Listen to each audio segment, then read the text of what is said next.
Assalamualaikum warahmatullahi wabarakatuh. Halo anak-anak, hari ini Budaya akan membahas tentang pernapasan pada hewan. Anak-anakku, seperti manusia, hewan juga bernapas untuk mengambil oksigen dan membuang karbon dioksida. Namun, sistem pernapasan pada hewan berbeda dari manusia. Apa yang membuatnya berbeda? Bahkan, sistem pernapasan pada hewan pun berbeda-beda sesuai jenisnya. Berikut sistem pernapasan pada beberapa jenis hewan yang akan Budaya jelaskan. Yuk simak baik-baik. Nah, anak-anak, coba lihat gambar ini. Ini adalah cacing, betul sekali.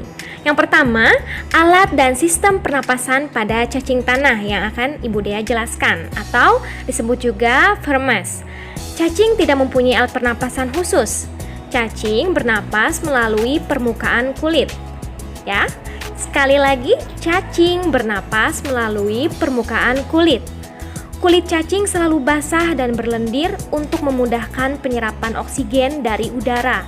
Oleh karena itu, cacing menyukai tempat lembab untuk menjaga supaya kulit tubuhnya selalu basah dan berlendir. Anak-anakku, di bawah permukaan kulit cacing yang tipis terdapat pembuluh udara. Saat udara masuk melalui kulit, oksigen diikat oleh darah. Pada darah cacing terkandung hemoglobin, sehingga mampu mengikat oksigen yang masuk. Oksigen yang diikat oleh hemoglobin lalu diedarkan ke seluruh tubuh. Zat sisa pembakaran berupa karbon dioksida dan uap air dikeluarkan dari tubuh juga melalui permukaan kulit. Jadi tetap dikeluarkannya melalui permukaan kulit ya. Jadi intinya apa? Intinya cacing tanah ini bernapas melalui permukaan kulit. Seperti itu. Yang kedua adalah alat dan sistem pernapasan pada serangga atau insekta. Seperti hewan lain, serangga bernapas dengan menghisap oksigen dan melepaskan karbon dioksida. Namun, alat pernapasan serangga berbeda dengan hewan lain. Alat pernapasan serangga berupa trakea. Trakea yaitu sistem tabung yang memiliki banyak percabangan di dalam tubuh. Percabangan trakea disebut trakeola. Trakea mengedarkan oksigen langsung ke semua sel tubuh dan organ, serta menyerap karbon dioksida dari semua sel tubuh untuk dibuang. Udara memasuki trakea melalui pori-pori kecil di permukaan tubuh serangga yang disebut spirakel. Selanjutnya, udara beredar melalui pembuluh udara kecil. Sel-sel tubuh mengambil oksigen langsung dari pembuluh udara kecil itu. Karbon dioksida dari sel akan mengalir ke trakeola, lalu dibuang melalui lubang spirakel. Jadi, alat dan sistem pernapasan pada serangga yaitu disebut trakea. Sekali lagi, trakea. Begitu ya anak-anak. Selanjutnya, yang ketiga yaitu alat dan sistem pernapasan pada ikan atau Pisces. Bagaimanakah cara ikan bernapas di dalam air? Ikan bernapas dengan organ khusus mirip saringan yang disebut insang. Ya, sekali lagi, ikan bernapas menggunakan insang. Nah, seperti ini ya contoh dalam kehidupan sehari-hari bentuk insangnya. Untuk memperoleh cukup oksigen, mulut ikan dan insang bekerja bersama-sama seperti pompa isap air. Nah, di sini ikan menghisap oksigen lalu mengeluarkan karbon dioksida atau CO2. Seperti itu ya anak-anak. Yang selanjutnya yaitu yang keempat, alat dan sistem pernapasan pada hewan amfibi. Katak termasuk hewan amfibi ya, yaitu hewan yang hidup di darat dan di air. Saat masih berupa kecebong, katak hidup di dalam air dan bernapas menggunakan insang. Insang kecebong terletak di luar tubuhnya dan terdiri atas lembaran-lembaran kulit halus yang mengandung kapiler darah. Selanjutnya, setelah katak dewasa, katak bernapas menggunakan paru-paru dan permukaan kulit. Di dalam paru-paru terdapat banyak gelembung udara yang sangat kecil, berselaput dan penuh dengan kapiler darah.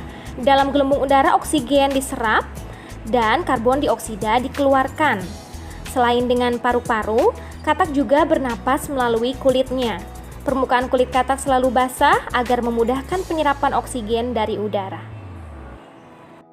Yang selanjutnya atau yang kelima yaitu alat dan sistem pernapasan pada reptil.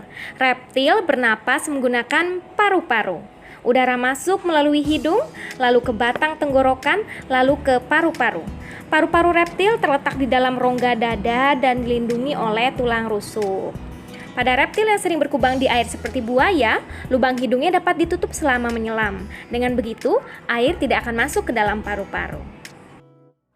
Anak-anakku, yang selanjutnya yaitu yang keenam adalah alat dan sistem pernapasan pada burung atau apes. Anak-anakku, burung bernapas dengan sepasang paru-paru. Paru-paru burung terletak di dalam rongga dada. Udara yang mengandung oksigen masuk melalui lubang hidung pada pangkal paru sebelah atas. Jika sudah melalui lubang hidung, selanjutnya udara masuk ke pembuluh udara yang disebut trakea. Dari trakea, udara sebagian masuk ke paru-paru dan sebagian lagi masuk ke kantong udara atau pundi-pundi udara. Jadi alat pernapasan burung yaitu paru-paru ya anak-anak. Dimulai dari lubang hidung ke trakea, lalu dibagi ke paru-paru dan ke pundi-pundi udara. Burung menghirup udara sebanyak-banyaknya saat tidak terbang. Sebaliknya, saat terbang, burung tidak menghirup udara. Udara dihembuskan dari kantong udara ke paru-paru. Baik anak-anak, yang terakhir atau yang ketujuh yaitu alat dan sistem pernapasan pada mamalia. Mamalia adalah jenis hewan yang menyusui anaknya. Ada dua jenis mamalia yaitu mamalia darat dan mamalia air. Mamalia darat misalnya kambing, sapi, kerbau, dan kuda. Mamalia air misalnya paus, duyung, dan lumba-lumba. Alat pernapasan mamalia darat terdiri atas hidung, pangkal tenggorok, batang tenggorok, dan paru-paru. Perhatikan gambar organ pernapasan kuda berikut ini. Yang pertama ada hidung, selanjutnya melalui trakea, lalu selanjutnya ke paru-paru. Di dalam paru-paru terdapat bronkiolus dan alveoli. Nah, di dalam paru-paru juga terdapat pembuluh arteri dan vena. Sedangkan pada mamalia air, hidungnya dilengkapi dengan katup. Saat mamalia tersebut menyelam, katup akan menutup. Sebaliknya, saat mamalia tersebut muncul ke permukaan air, katup terbuka. Saat itulah mamalia air tersebut akan menghirup oksigen serta mengeluarkan karbon dioksida dan uap air. Baik anak-anakku, demikian pembahasan video hari ini mengenai alat pernapasan hewan. Semoga bermanfaat. Wassalamualaikum warahmatullahi wabarakatuh.